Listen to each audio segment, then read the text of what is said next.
Illinois. On behalf of the Cicero Police Department, I'd like to extend our deepest condolences to the Fields family for the tragic loss of two brothers who proudly served our country as United States Marines. On April 12, 1995, at approximately 2 a.m., officers responded to reports of shots fired in the 2900 block of 50th Court. Upon arrival, they discovered both victims lying in the street with multiple gunshot wounds. Despite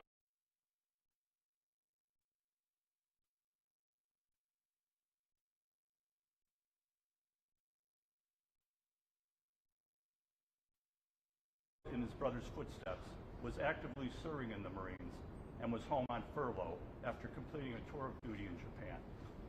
For the past 30 years, almost to the day, our detectives have diligently worked to investigate this crime.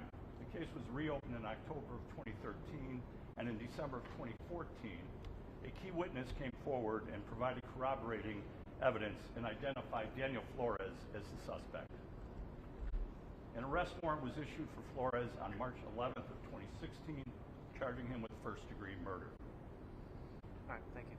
Thanks to the collaborative efforts of the Cook County State's Attorney's Office, Special Prosecutions Bureau, the U.S. Customs Border Protection, and the U.S. Marshals Service, Flores was apprehended on February 8th, 2023 in Guanajuato, Mexico.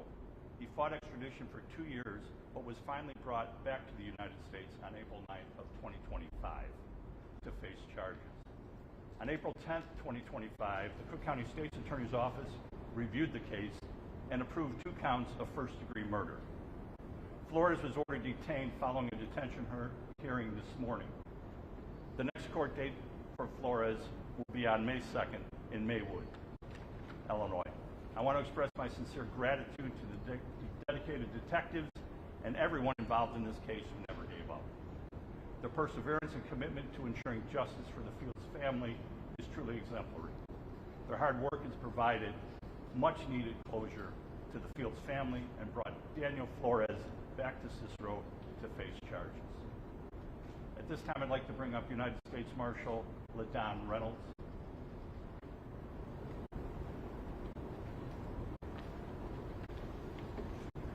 Thank you, Superintendent. On April 9th, 2025, Daniel Flores was extradited to the United States of America by Mexico under the U.S. Marshals Service. This capture and extradition highlighted the collaborative efforts of multiple agencies in not giving up over 30 years to catch Flores and bring him back to Chicago to justice. The Great Lakes Regional Fugitive Task Force, Chicago, had information on the location of Flores and asked our Mexico Foreign Field Office to assist. Flores was arrested on February 8th, 2023 in Mexico, and today he's in custody.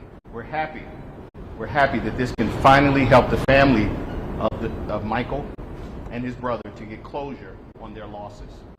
The Cicero Police Department sought the assistance of the Great Lakes Task Force in the apprehension of Flores and confirmed a provisional arrest warrant was issued and approved.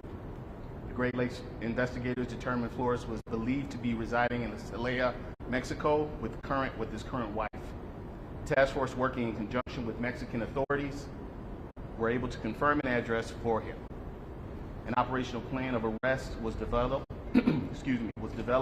leading to the successful apprehension of Flores in Mexico. We are proud to partner with agencies like the Cook County Sheriff's Department, the Cicero Police Department, and others in an effort to make our community safer and bring those who commit crimes to justice. The U.S. Marshals Service is the federal government's premier agency for fugitive investigations. Our task forces are a combined effort of federal, state, and local law enforcement agencies to locate and arrest the most dangerous fugitives. Today, you see the results of those partnerships. Thank you.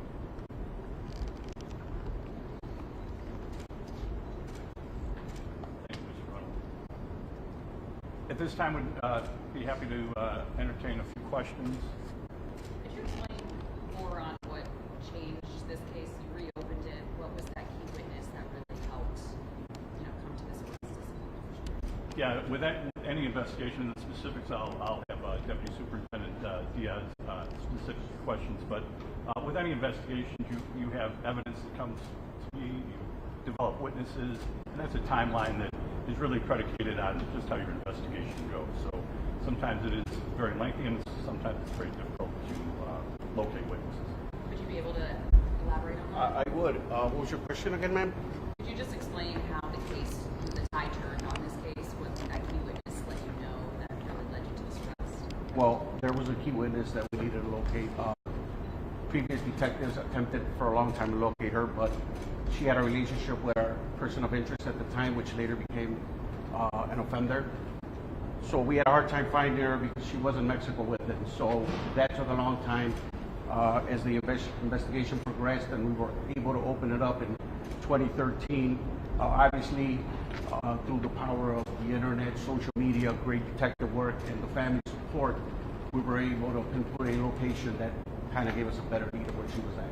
What made her want to talk now? Well, you know, it's just we reopened an interview, an investigation, and you know, she just decided to talk. At the time, we didn't know that she didn't want to talk because she was not in the United States. So, Was she glad to have been found? I'm sorry. Was she glad to have been found? Well, I wouldn't comment on whether she was glad or not, but she cooperated with the investigation. Do you have any idea why this happened, the motive at this point? Well, the motive at this point was, you know, just an altercation that was prior to the actual shootings, where, you know, the subject decided to take matters into their own hands, shooting two unarmed Marines. Did the suspect know the two victims or have any prior relationship? So they knew each other from a prior altercation, living in the same neighborhood type of deal. That altercation, can you elaborate on that? I will not elaborate as to what type of altercation right now. I will refer that to the County State's Attorney's Office for further comment. Is there anything else, like DNA evidence that really just closed this case for you? Well, I will refer that to the County State's Attorney's Office. I'm not going to get too much into the actual details of the investigation. I think it's very important to acknowledge that these were two people serving our country, and it was just a heinous, you know, cowardly act. Could you say spell your name for us? My name is Francisco Diaz, D-I-A-Z, and I am the Deputy Superintendent of Investigations. Can you talk about just after 30 years of wondering what happened to these guys and now, you know, having some closure, not only for the family, but for the department? Absolutely. So the detective assigned to this, Detective Luizzi, and I had numerous conversations about one day having this kind of a setting, you know, that will come to closure. So I know for a fact Detective Luizzi put his heart and soul into this investigation. Myself, as a prior military person, I also took it kind of personal. So it's very rewarding, and for most importantly, it hopefully brings some closure to the family, who I cannot say enough of how supportive they have been and patient through this investigation. So it's mainly about her brothers and them.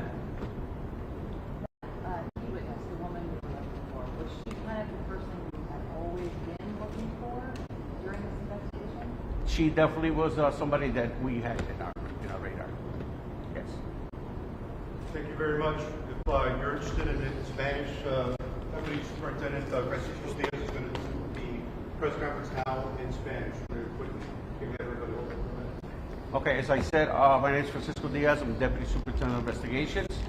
Buenas tardes. El Departamento de Policía de Cicero anuncia el arresto de Daniel Flores, de 49 años, de Celaya, Guanajuato, México, por los asesinatos cometidos en el año 1995, de Jan Fields, de 22 años de edad, y de su hermano Michael Fields, de 19 años de edad. Ambos miembros del Ejército Militar de la Marina de los Estados Unidos y residentes de Cicero. El 12 de abril de 1995, aproximadamente a las 2 de la mañana, oficiales de Cicero respondieron a reportes de disparos en la cuadra 2900 de la calle 50 Court. Al llegar encontraron a ambas víctimas tendidas en la calle con múltiples heridas de bala. Ambos hermanos fueron trasladados a hospitales locales donde fueron declarados muertos. Durante los últimos 30 años, los detectives del departamento de Cicero han trabajado en el caso y reabrió en octubre del 2013. Y en diciembre del 2014 se localizó una testiga que era clave, que proporcionó pruebas que corroboraban la identidad de Daniel Flores como el sospechoso. El 11 de marzo del 2016 se emitió una orden de arresto contra Daniel Flores por homicidio de primer grado.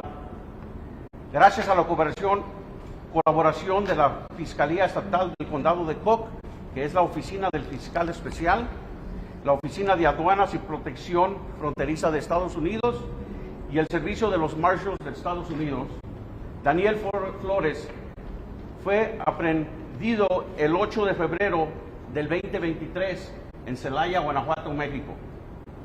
Flores luchó la extradición durante los 2 años, pero finalmente fue trasladado por los Marshals de Estados Unidos el 9 de abril del 2025 para enfrentar sus cargos.